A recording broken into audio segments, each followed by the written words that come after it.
Hello दोस्तों, तो स्वागत है आपका हमारे YouTube channel education circle with Kamal पर। और आज हम पढ़ेंगे एक न्यू चैप्टर नंबर 8 ट्रिग्नोमेट्री यानी त्रिकोणमिति का परिचय। सबसे पहले हम लोग जो है इसमें बात करेंगे इसकी इंट्रोडक्शन की, यानी एक्सरसाइज को करने से पहले हम लोग त्रिकोणमिति के बारे में समझेंगे। पूरी वीडियो देखने के लिए प्लीज वीडियो में बने रहें। इसके फंडामेंटल के बारे में जानेंगे, आज इसका अर्थ क्या होता है ये जानेंगे। ट्रिगोनोमेट्री जो ट्री प्लस गोनोमेट्री यानी गोन। ट्रिग्नोमेट्री दो चीजों से मिलकर बनी होती है। ट्री का अर्थ होता है 3 और गोन का अर्थ होता है भुजा। यानी ट्रिग्नोमेट्री का अर्थ क्या हो गया? तीनों भुजाओं का माप, यानी तीनों भुजाओं की माप। और ट्रिग्नोमेट्री जो है समकोण त्रिभुज पे बेस्ड होती है। समकोण त्रिभुज यानी इसमें त्रिकोणमिति का यूज जो है समकोण त्रिभुज के ऊपर ही अप्लाई होता है। यानी हम संभावना व्यक्त कर सकते हैं, यदि कोई छात्र किसी कुतुब मीनार को देख रहा है तो कुतुब मीनार को देखने में एक जो है समकोण त्रिभुज की आकृति बनने की संभावना रहेगी। सपोज करो ये एक मीनार है, ये क्या है? एक मीनार है। यदि कोई छात्र, मीनार क्या है? एक धरातल पे स्थित है, एक धरातल पे एक मीनार स्थित है, कुतुब मीनार समझ लो इसको। तो यहां जो है एक छात्र खड़ा है या एक बालक खड़ा है, वो क्या कर रहा है? इसको अपनी आंखों से यहां देख रहा है। किसके? इसके शिखर पर, मीनार के शिखर पर। शिखर यानी इसका टॉप पॉइंट में देख रहा है। तो क्या होगा? इस प्रकार अगर यहां से हम लोग कट कर देते हैं तो प्रेक्षक की आंख कहां है? यहां पे है। प्रेक्षक की आंख यहां पे है, यहां से वो ऊपर की ओर देख रहा है। तो इस प्रकार क्या होगा? एक समकोण त्रिभुज की बनने की संभावना व्यक्त होती है, यानी समकोण त्रिभुज बन जाता है ये 90 डिग्री का। तो ट्रिग्नोमेट्री समकोण त्रिभुज के ऊपर ही बेस्ड होती है। इसमें हम लोग कुतुब मीनार की हाइट निकाल सकते हैं यदि इसकी एक कोण दे रखा है। अब इसमें दो कोण होते हैं। यहां नीचे से जब व्यक्ति नीचे से किसी मीनार या किसी वस्तु के शिखर पॉइंट तक देखता है तो नीचे से ऊपर बनने वाला कोण, ये जो नीचे कोण बनेगा इस प्रकार, ये क्या कहलाता है? उन्नयन कोण। ये कहलाएगा उन्नयन कोण, इसे बोलते हैं। और सपोज करो कोई व्यक्ति ऊपर से नीचे देख रहा है, तो यहां तो इसका ये बेस हो गया, लेकिन ऊपर कौन सा बेस होगा? तो हम एक काल्पनिक रेखा डालते हैं। इस तरीके से एक काल्पनिक रेखा जाएगी और कोई प्रेक्षक यहां खड़ा होकर अगर यहां से यहां नीचे को देख रहा है तो हमारा एंगल कहां बनेगा? यहां एंगल बनेगा उसका। तो जैसे यहां 30 डिग्री का सपोज करो, 30 डिग्री का अगर यहां बन रहा है तो यही उन्नयन कोण वहां जाके अगर हम लोग इसको अवनमन कोण में देखेंगे तो ये कितना डिग्री का? ये 30 डिग्री का इस साइड में बनेगा और इससे बोलते हैं अवनमन कोण। अवनमन कोण ऊपर से नीचे देखने में बनता है, एक काल्पनिक रेखा हम लोग डालते हैं। और उन्नयन कोण नीचे से ऊपर देखने में जो कोण बनता है, नीचे बना कोण उन्नयन कोण, और ऊपर काल्पनिक रेखा के साथ जो कोण बनता है उसे क्या कहेंगे? अवनमन कोण कहेंगे। तो ट्रिग्नोमेट्री का ये फंडामेंट है। अब ट्रिग्नोमेट्री के कुछ फंक्शंस हैं जिसके ऊपर समकोण त्रिभुज पे एप्लीकेशन हम लोग अप्लाई करते हैं। त्रिकोणमिति फलन, जिसे कहते हैं त्रिकोणमिति फलन, ट्रिग्नोमेट्री फंक्शन। क्योंकि जाहिर सी बात है भाई, अगर किसी समकोण त्रिभुज पे ट्रिग्नोमेट्री अगर अप्लाई हो रही है तो इसमें कोई ना कोई फंक्शंस होंगे जो समकोण त्रिभुज में सवाल सॉल्व करने के लिए कुछ ना कुछ फंक्शंस होंगे जो एप्लीकेबल होंगे। तो वो फंक्शंस क्या है? साइन थीटा है, cos theta, tan theta, sine cos tan, cosec theta, sec theta और कॉट थीटा। तो ये 6 प्रकार के, कितने प्रकार के होते हैं? 6 टाइप्स के त्रिकोणमिति फंक्शंस होते हैं। जहां थीटा क्या दिखाता है? इसको क्या बोलते हैं? थीटा। थीटा एक एंगल को रिप्रेजेंट करता है, एक एंगल को रिप्रेजेंट करेगा। थीटा की जगह यहाँ पे ए भी लिख सकते हैं, बी भी लिख सकते हैं, थीटा चेंज हो सकता है। Sine theta, cos theta, tan theta, cosec, sec और कॉट थीटा एक 2, 3, 4, 5 और एक 6। तो इस प्रकार ट्रिग्नोमेट्री पढ़ने से पहले जो इसका बेस फंडामेंटल है, वो बेसिक फंडामेंटल यही है कि इसके परिचय को जानना कि त्रिकोणमिति का परिचय आखिर क्या है। त्रिकोणमिति मैंने क्या बताया, ट्रिग्नोमेट्री, ट्रिग्नोमेट्री का अर्थ होता है त्रि मतलब तीन, गुण मतलब भुजा, यानी किसी समकोण त्रिभुज की तीनों भुजाओं की माप हुआ, उसके साथ साथ उसमें बने एंगल, यानी ये न्यून कोण एंगल है और ये 90 डिग्री एंगल है, तो न्यून कोण एंगलों के साथ भुजाओं की माप तथा उसके बीच एंगल तथा भुजाओं के मध्य अध्ययन को हम लोग क्या कहते हैं, ट्रिग्नोमेट्री कहेंगे। और ट्रिग्नोमेट्री को हल करने के लिए, सवाल को सॉल्व करने के लिए फंक्शंस हैं, जिसे हम लोग क्या कहते हैं, ट्रिग्नोमेट्री फंक्शंस बोलते हैं, sine theta, cos, tan, cosec, sec, cot. तो इस प्रकार से ये इसके ऊपर एप्लीकेबल होती है।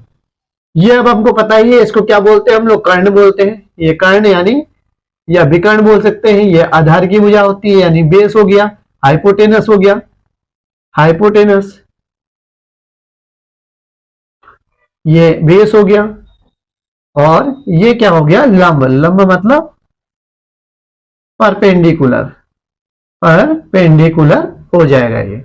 तो इस प्रकार से हम इसको शॉर्ट वे में क्या बोल देते हैं, कर्ण को के लिख देंगे। हिंदी मीडियम वाले बच्चों के लिए मैं बता रहा हूं, लंब के लिए एल लिख देंगे और आधार के लिए क्या लिख देंगे, ए लिख देंगे। तो इस तरीके से एक इसका शॉर्ट फॉर्म होता है, जिसे हम लोग बोलते हैं लाल बट्टे कक्का। क्या बोलेंगे, जिसे हम क्या बोलते हैं, लाल बट्टे कक्का। लाल, एल मतलब लंब, आधार लंब, कर्ण कर्ण और आधार। यानी देखिए ये किससे संबंध रखते हैं, इनका कांटेक्ट किससे होता है, सीधा direct functions of trigonometry. Trigonometry के 6 फंक्शन से इनका रिलेशन होता है डायरेक्ट, और इसी रिलेशन के साथ ये इसमें समकोण त्रिभुज में अप्लाई होते हैं। यानी अब हम इसका देखेंगे कि लाल बट्टे कक्का किस प्रकार से अप्लाई होता है इन 6 में। तो जैसे ये रखें उसी वे पे हम लोग क्या रख देंगे, देखिए sine theta, cos theta, tan theta बट्टे कॉसेक थीटा, सेक थीटा और कॉट थीटा। लाल बट्टे कक्का, लंब आधार और लंब, तो sine theta, cos theta, tan theta, कर्ण कर्ण आधार, कॉसेक सेक और कॉट थीटा। इसका अर्थ यह है कि यदि हम साइन थीटा की वैल्यू देखने जाएंगे इस समकोण त्रिभुज में कि लंब है, आधार है या कर्ण है, उसकी स्थिति देखने जाएंगे, तो हम लोग क्या लिखेंगे, देखिए sine theta, sine theta equal to, अब साइन थीटा की वैल्यू कितनी आ रही है, देखो साइन पहले में पढ़ रहा है, तो पहले में क्या है, लंब बट्टे कर्ण, तो इसको हम लोग लंब बट्टे कर्ण लिख सकते हैं। ये देखिए जो भी वैल्यू आएगी हम यहाँ पुट कर देंगे। कॉस, इसी प्रकार से कॉस क्या लिख सकते हैं, कॉस थीटा बराबर कॉस थीटा, कॉस की जगह में देखो मिडिल में ये आ रहा है, तो आधार बट्टे कर्ण हो जाएगा, आधार बट्टे कर्ण। इसी प्रकार से tan theta equal to tan theta की जगह कितना है, लंब, लंब बट्टे आधार, लंब बट्टे आधार। डायरेक्ट इसका अपोजिट कॉस थीटा बराबर हम ले लें, तो देखिए कॉस थीटा भी यहीं पे है, साइन का उल्टा क्या होता है, कॉसेक होता है, तो साइन बराबर लंब बट्टे कर्ण था, अब कॉसेक थीटा क्या हो जाएगा, कर्ण बट्टे लंब। यानी हम लोग क्या लिखेंगे, यदि कॉसेक थीटा इक्वल टू लिखना चाहेंगे तो नीचे से लिखेंगे हम लोग, यानी कर्ण बट्टे लंब, कर्ण बट्टे लंब। ये देखिए, और साइन क्या था, इसका उल्टा था, देखिए लंब बट्टे आधार, क्योंकि ऊपर से था तो लंब बट्टे आधार, और कॉसेक नीचे से होगा तो कर्ण बट्टे लंब। इसी प्रकार से सेक का क्या हो जाएगा, कर्ण बट्टे आधार, और कॉट का क्या हो जाएगा, आधार बट्टे लंब। तो इस प्रकार इस फंक्शंस ऑफ ट्रिग्नोमेट्री और लाल बट्टे कक्का की सहायता से हम लोग जो वैल्यू आती है हमारी, हम उसको 3 भुजाओं यानी कर्ण, आधार और लंब में डिवाइड करके वहां वैल्यू रख देते हैं। और समकोण त्रिभुज है तो ये हमें मालूम है, यदि कोई 2 भुजा दे रखी होंगी तो तीसरी भुजा किससे निकाल लेंगे हम लोग, पाइथागोरस परिमेय से फाइंड आउट कर लेते हैं। तो ये तो रहा जनरल सा बेसिक। इसकी एक्सरसाइज करेंगे तब मैं वहां आपको बढ़ते हैं एक्सरसाइज 8.1 का। बाकी इसके जितने भी फार्मूले होंगे मैं धीरे धीरे करके बताता रहूंगा। जो अभी हमने बेसिक फंडामेंटल जान लिया है, मतलब इस क्वेश्चन को स्टार्ट करने के लिए जितना बेसिक फंडामेंटल की हमें आवश्यकता होती है उतना मैंने आपको बता दिया है। बाकी एक्सरसाइज 8.2, 8.3 जैसे जैसे हम लोग एक्सरसाइज में जाते रहेंगे और वैसे वैसे मैं आपको जो है फार्मूले बताता रहूंगा, क्योंकि यहाँ सारे फार्मूले अगर एक ही बार में बता दूंगा तो हौच पौच हो जाएगी। तो चलिए देखिए क्वेश्चन नंबर फर्स्ट है, त्रिभुज एबीसी में जिसका कोण बी समकोण है। अब त्रिभुज अगर हम इतना पढ़े तो हमको त्रिभुज, त्रिभुज से त्रिभुज ही समझ में आता है। कौन सा त्रिभुज है, समबाहु है, समद्विबाहु है या समकोण त्रिभुज है, ये कुछ समझ में नहीं आता। अब आगे बोल रहा है जिसका कोण बी समकोण है, तो हमें पता चल गया एबीसी त्रिभुज क्या है, एक समकोण है। तो हम यहाँ ड्रॉ कर लेंगे समकोण त्रिभुज। आप चाहे इस साइड को करो चाहे इस साइड को करो, बात एक ही है। और मेन थिंग्स, इस क्वेश्चन को आप लोग जो है ध्यान से देखिएगा, बिल्कुल एकदम। अगर ये क्वेश्चन समझ में आता है तो ये सारे के सारे क्वेश्चन आपको समझ में आ जाएंगे। देखिए जिसका कोण बी समकोण है, यानी उस त्रिभुज का नाम ए बी सी तो है ही, लेकिन ये पॉइंट कहां कहां रखे हैं ये मालूम नहीं है। तो आप कह रहे हैं जिसका कोण बी समकोण है, तो समकोण कहां बनता है, हमेशा यहां बनता है 90 डिग्री का, तो इसको बी रख देंगे। अब बाकी ए और सी का स्थान निश्चित नहीं किया गया है कहीं पर भी, तो आपकी इच्छा है आप कहीं भी रखिए ए और सी को, इससे कोई फर्क नहीं पड़ने वाला है। लेकिन जो उसने कहा है कि समकोण बी समकोण है, तो समकोण में ही आपको बी पॉइंट रखना पड़ेगा, अदरवाइज आपका क्वेश्चन गलत हो जाएगा। ए बी 24 सेंटीमीटर है, तो हमें नॉमेनक्लेचर कर देते हैं। सबसे पहले ए बी वाले पे हम लोग रख देंगे 24 सेंटीमीटर। बीसी में 7 सेंटीमीटर है, और इसकी वैल्यू हमको फाइंड आउट करनी होगी क्वेश्चन करने से पहले। अब बोल रहा है कि निम्नलिखित मान ज्ञात कीजिए, साइन ए का मान ज्ञात करना है, कॉस सी का मान ज्ञात करना है, और इधर भी साइन और कॉस है। देखिए बट क्या है, एंगल चेंज हो गया। मैंने आपको बताया था अभी, देखिए यहाँ साइन का एंगल ए ज्ञात करना है, यहाँ साइन का एंगल सी ज्ञात करना है। तो चलिए इसको तो हम बाद में करते हैं, सबसे पहले इसको हल कर लेते हैं हम लोग। इसको हमको कर्ण को ज्ञात करना है, तो सबसे पहले हम लोग क्या करेंगे, यहां पे यही लगा देंगे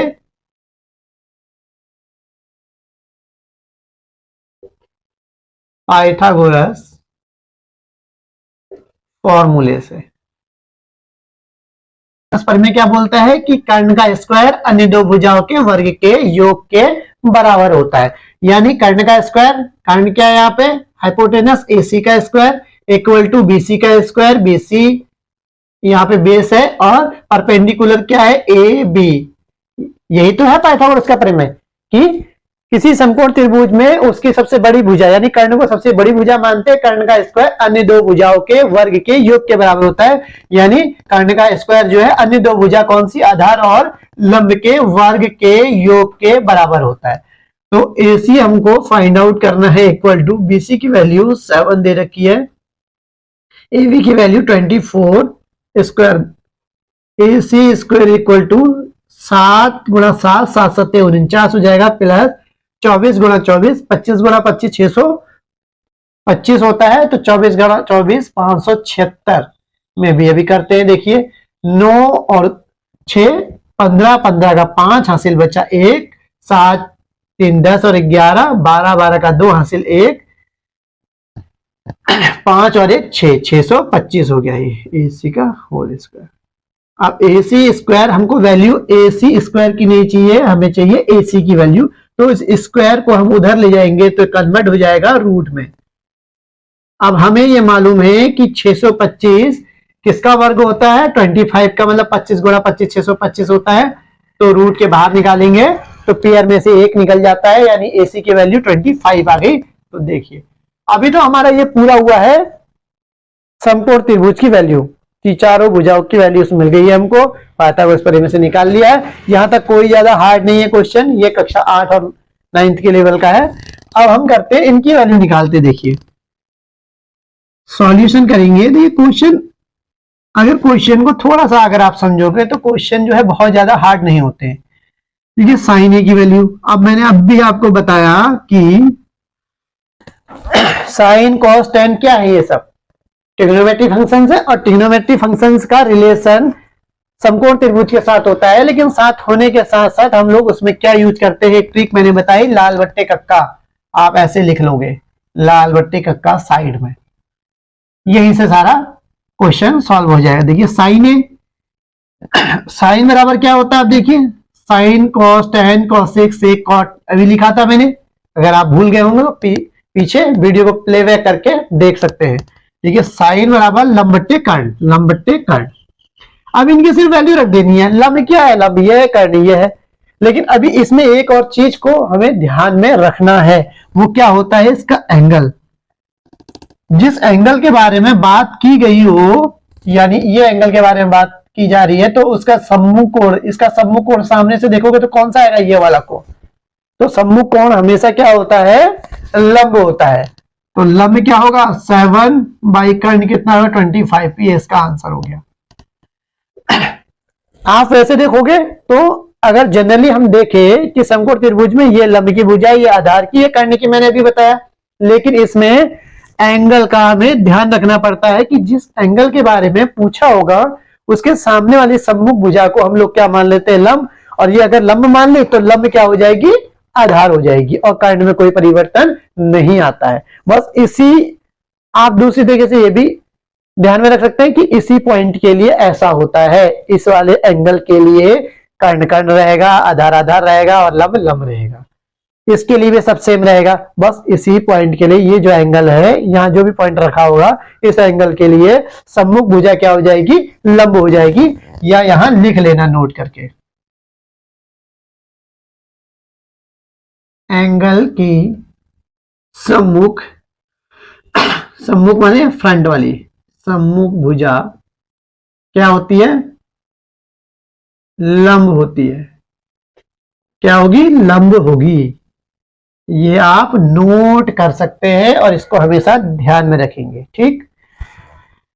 अब आती है बात cos, cos C equal to, अब सबसे पहले तो हम कॉस देखेंगे। कॉस कहां रखा था हमने, यहां रखा था। तो कॉस बराबर आधार बट्टे कर्ण हो गया। देखिए अगर एक बार आपने इसकी वैल्यू निकाल ली पाइथागोरस से, तो सिर्फ क्या करना है, उसके बाद तो मान ही रखना है, आधार बट्टे कर्ण। और आधार अब सी, सी के लिए कुछ चीज चेंज नहीं होता। मैंने क्या कहा, क्यों नहीं चेंज होता, अब ये भी देखिए, क्योंकि सी कोण के न्यून कोण की सम्मुख भुजा कौन सी है, ये वाली भुजा है, और वो ऑलरेडी वैसे ही लंब है। और सम्मुख भुजा यहाँ पे भी लिखा है कि किसी भी एंगल की सम्मुख भुजा लंब कहलाती है, और वो वैसे भी लंब ही है।